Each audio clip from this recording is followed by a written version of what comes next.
see everyone here. So I'm really loving the theme, and that was mostly David's doing. Thank you. I was stumbling a bit. There were too many things to choose from. So I will start with some short ones, and yeah, it will be a journey. This one's called Found Light. We find that we are there, diagonal path through the overhanging trees, sure and clear, the branches clamoring for our attention, pulling at our clothes like eager children. We did not expect the laughter, sudden laughter that played through the trees. Steady hum of insects all the while, a sweet song across the reach of trees, and higher up into this watchful sky. We embrace found now in this pool of light that marks this spot, this end of the path, and this time now. We are together, found now in this light, found together and not alone, found now, not lost, never lost.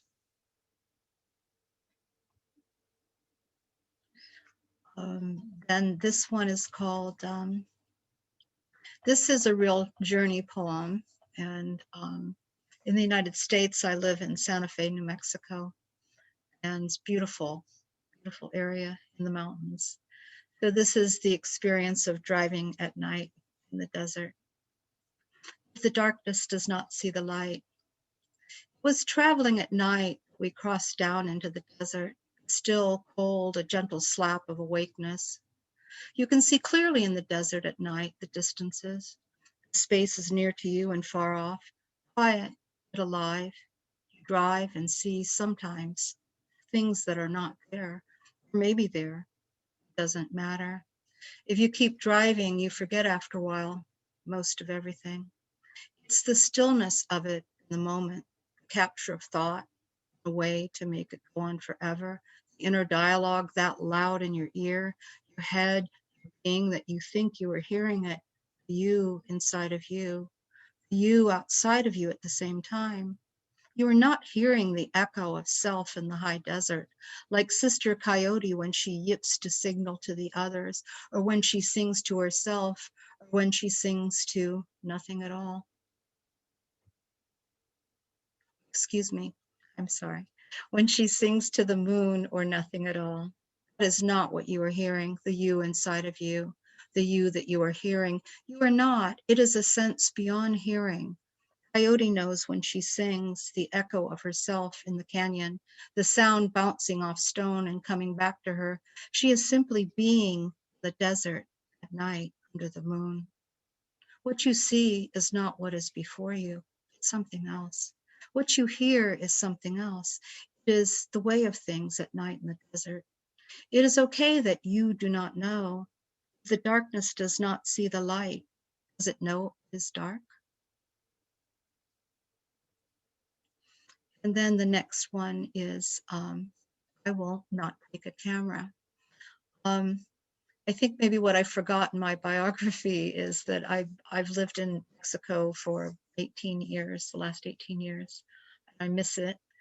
And this is a poem about when I first, I went in the 70s, and then this was when I stayed for an extended period of time in the late 90s.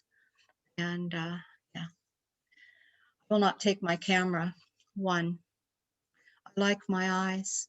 I like how my eyes work upon entering rooms, rooms that are vast or small, rooms that are indifferent. Light full throttle, the light piercing my eyes, light that is hushed, reverent, and gentle. Doesn't matter. I am given precious time. I ask for precious time. I have the precious time, the slow time of my senses. I give myself this, so my eyes adjust imperceptibly, moment by moment, and my heart beats more slowly. And I become part of the room through my eyes. I see everything, everything as it should be in space, swimming with my slow breath, keeping time with my heart, keeping time with the abundant trails of smells or whispers, points of light, reflected, refracted, circling slowly as my eyes work with great love and persistence, as it should be. and as it is. Sounds I hear in my wrist humming with the thick bones at my waist, with its dense flesh, my ankles reminding me of how I walk or how I love to dance, the quiet gasps and sighs from my eyes coming to me humming with the bone, flesh, small and personal songs sung to me in my dreams, and even now by all the people in all the rooms I walk through every night when my eyes close. Are my eyes telling me that I see? I will not take my camera. That quiet gasps and sighs in a room, whether mighty or humble, are my eyes telling me that I see echoes of other senses at play, influencing the pictures my mind take in, my eyes create. I will not take my camera. 2. Salgado, Koldelka, all saints at the moment, because the camera was there, we accept as truth that cancels out the mystery of the eyes as a central entity. War shots, pictures of you, pictures of Lily, of the baby firstborn, cancel out memory of the church, parochia of San Miguel, wounded saint nurses pray to, the smells of hot wax of the lily in excess, the piss that darkly stains the parochia steps, the picture cancels out the smells. I don't know. I don't know. They are okay, maybe. Echoes of other senses at play and influencing the pictures. Maybe not close cropped, perfect composition, a balance of contrasts, line from volume, zeroes in constantly, zeroes in on perfection, and edits out the rest that lies because my eyes don't really see that way. A falsification, only a falsification. Photograph, the standard we've been bullied into accepting as true about how the eye works. Where do these come from? Or belong these images separate from smell, from taste, from bitterness or perfume? Where do I go now? Everywhere, from anywhere, relaxed, paying attention. Where will I go anywhere and always and travel and see only what my eyes see, and that will be enough. I will not take a camera. Next one's real short. I like this one. It's simple. It's called The Memory of Liquid Breath. Liquid breath slows the wake as it travels, moves into gravity, it surrenders the desire for its own existence and not of its own being. It joins with yours, the great exhale of relief that is born in you, the impulse to sing, the voice weighty, it roars, it gives throat to music never heard, only perhaps from the garden, that is night as it sings its varied song, the field you walk through, in dreams, lowering sky, the blanket of thought. It lulls the eyes to sleep, and we do not wake until we are at last complete.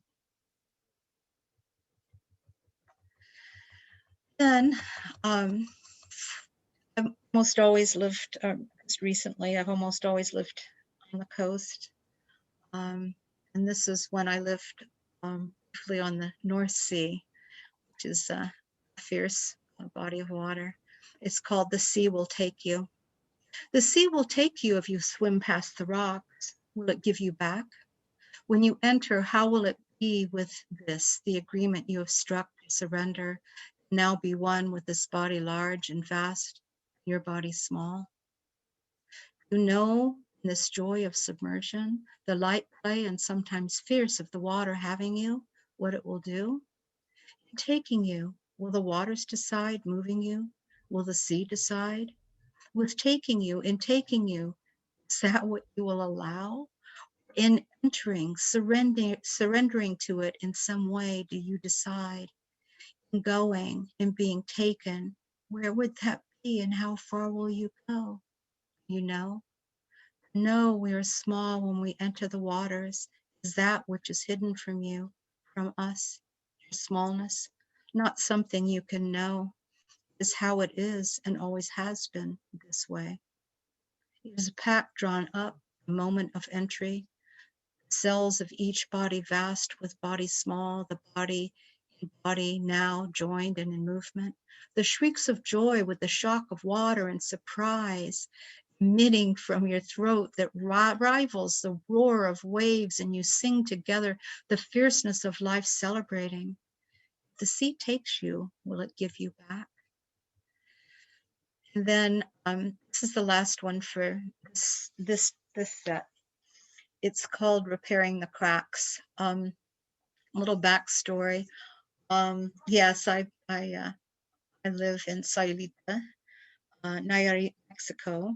I have for many years. I'm here in the UK now, and there's some seismic activity variously, and there are earthquakes or what's called terremotos. And the earthquake does this, and the terremoto does this, and it just finished a top level floor and just finished it lovely with colored concrete. Was very proud of it. And then, yes, there was some seismic activity, and suddenly it had cracks. And so this this poem's called Repairing the Cracks. Why not see the cracks in the floor as not flaws, but their own entities, deliberate, perfect as they should be? And the cracks become a river. Many rivers coursing on their way to the sea. Fine cracks are the tributaries, wayward, meandering, and finally and forever losing themselves in the land become not rivers.